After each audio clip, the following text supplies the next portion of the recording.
The 1.8 update to VTOL VR came with a lot of juicy stuff, like jamming, jam cats, and jam rams. But what you probably didn't notice were the small changes. So in this video, we're going to be going over all the big small changes to happen to VTOL VR in 1.8. Hi, Editing Wizard here.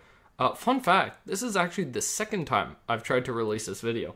The first time, some of the information that was in it was promptly pointed out to be false, Neo, and so I've redone it in the interest of making it all right. So big thanks to Twix and Neo for making sure that the information was right.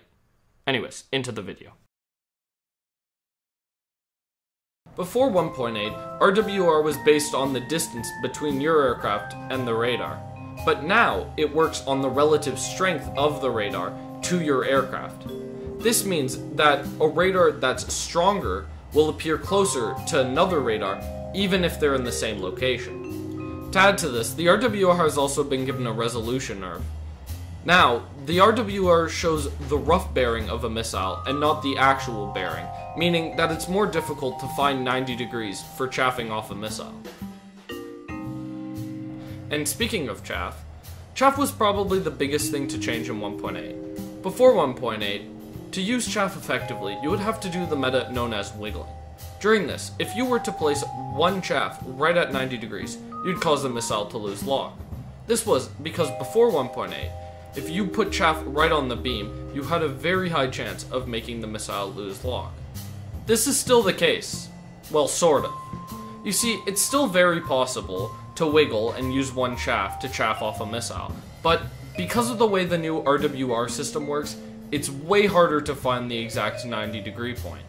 So now, the better thing to do is to find the beam and go straight on the beam while making slight adjustments and dropping chaff to increase the likelihood of you finding 90 degrees and chaffing off the missile.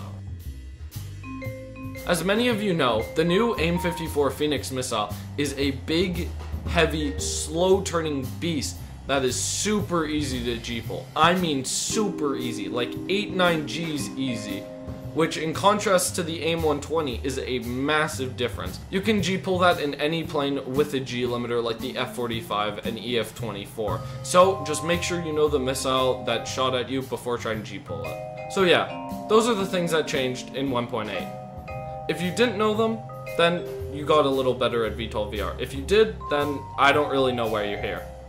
But anyways, that's gonna be all. See you on the next one.